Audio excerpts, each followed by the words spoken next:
عبادت کی راہ میں رکاوٹیں اور ان کو دور کرنے کے طریقے۔ الحمدللہ رب العالمین والصلاۃ والسلام علی سید المرسلین، اما بعد فاعوذ باللہ من الشیطان الرجیم، بسم اللہ الرحمن الرحیم۔ فرمان مصطفیٰ صلی اللہ تعالیٰ علیہ وآلہ وسلم، جو شخص مجھ پر ایک مرتبہ درود پاک پڑھتا ہے اللہ تعالیٰ اس پر 10 رحمتیں بھیجتا ہے۔ سبحان اللہ، صلو علی الحبیب صلی اللہ علیہ محمد صلی اللہ علیہ وآلہ وسلم۔ میٹھے اسلام میں آج ہم ایک اور ویڈیو جسے ایک سے اور سلسلے کا آغاز کرنے جا رہے ہیں، جس کو امام غزالی رحمۃ اللہ کی کتاب ہے معراج الزاہدین، جس کا ترجمہ کیا گیا بنام منہاج العابدین۔ تو اس کتاب میں سے ہمارا جو آج پہلا سبق ہے وہ ہے عبادت کی راہ میں رکاوٹیں اور ان کا حل۔ تو عبادت کی راہ میں 4 رکاوٹیں ہوتی ہیں، یہ 4 میجر رکاوٹیں ہیں، جس میں سب سے نمبر سر فہرست جو ہے وہ ہے دنیا، نمبر 2 عوام الناس، نمبر 3 شیطان اور نمبر 4 نفس۔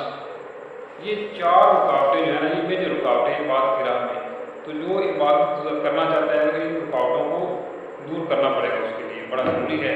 تو ان کو کیسے دور کیا جا سکتا ہے، آئیے آپ اس کو سیکھتے ہیں کہ یہ جو 4 میجر رکاوٹیں ہیں عبادت کی راہ میں، ان کو دور کرنے کے جو طریقے کیا ہیں۔ نمبر 1، دنیا سے بے رغبتی، کیونکہ پہلی رکاوٹ کیا ہے دنیا، تو اس کی حل کرنے کے لیے کیا ہے کہ اس سے بے رغبتی کی جائے، یعنی دنیا سے بے رغبتی، اس کی طرف رغبت نہ کی جائے۔ نمبر 2، ہماری دوسری رکاوٹ تھی عوام الناس، تو اس سے حل کیا ہے، اس سے بچنے کا حل کیا ہے، گوشہ نشینی، جیسے کہ شاعر نے بھی کہا دل میں ہو یاد تیری گوشہ تنہائی ہو، پھر تو خلوت میں ہو ادب انجمن آرائی۔ تو دوسرا کیا حل بتایا گیا، گوشہ نشینی۔ نمبر 3 پہ شیطان، یہ جو عبادت کی راہ میں رکاوٹ ہے شیطان، تو اس کا حل کیا ہے، شیطان سے ٹکر، ہمیں اس سے شیطان سے ٹکر لینی پڑے گی، اور ہمیں اپنے آپ کو بار بار تیار کرنا پڑے گا کہ شیطان ہمارا کھلا دشمن ہے، ہم نے اس کے خلاف جہاد کرنا ہے، تیار رہنا ہے، ہم نے اس کو ٹکر لینی ہے۔ وہ ہمیں الٹے راستوں میں جائے گا، ہم نہیں جانا، ہم سیدھے راستے میں جانا ہے، بلکہ ہم سیدھے راستے میں خود بھی جائیں گے اور دوسروں کو بھی لے کے جائیں گے، یہ ہوتی ٹکر۔ تو اس میں ہم انشاءاللہ آگے تفصیل میں اس کو پڑھیں گے۔ اور چوتھی چیز کیا ہے جو عبادت کی راہ میں رکاوٹ ہے، وہ نفس ہمارا۔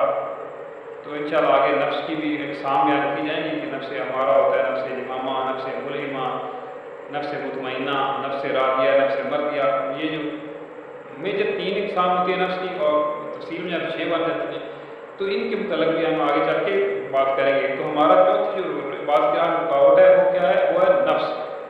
تو اب اس کو جو ہے اس کا حل کیا ہے، اس کا حل یہ ہے کہ نفس کی مخالفت، مطلب نفس کہتا ہے کہ میں فجر کی نماز نہیں پڑھوں گا، میں سویا رہوں گا، تو اس کی مخالفت کریں، نماز پڑھیں اٹھ کے۔ نفس کہتا ہے کہ میں زیادہ کھانا کھاؤں گا، اب زیادہ کھانا کھانے سے جسم میں سستی آتی ہے، جسم جو ہے وہ برائیوں کی طرف مائل ہوتا ہے، جسم زیادہ کھانے سے جو جسم طاقت ہوتی ہے وہ برائیوں کی طرف مائل ہوتی ہے، تو اس سے کم کھایا جائے، بھوک کے فضائل پڑے۔ تو یہ جو چوتھی آپ نے بات کی رکاوٹ بتائی ہے وہ ہے نفس۔ تو نفس کی مخالفت یہ اس کا حل ہے۔ تو ان مذکورہ 4 طریقوں میں سے نفس کی مخالفت سب سے مشکل ترین مرحلہ ہے۔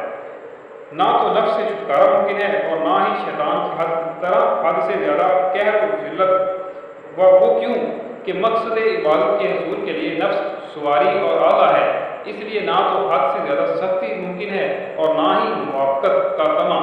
ہر اچھے کام کی مخالفت نفس کی سرشت میں شامل ہے۔ لہو و لعب اور خواہشات کی پیروی اس کا وتیرہ ہے، لہذا ضرورت اس امر کی ہے کہ اسے تقویٰ کی لگام دے کر اپنے قابو میں رکھا جائے، تاکہ نہ تو شتر بے مہار ہو اور نہ ہی اسے ڈھیل دی جائے کہ یہ سرکشی اختیار کرے۔ اسے کار خیر میں استعمال میں لایا جائے اور ہلاکت و تباہی کے کاموں سے اسے روکا جائے۔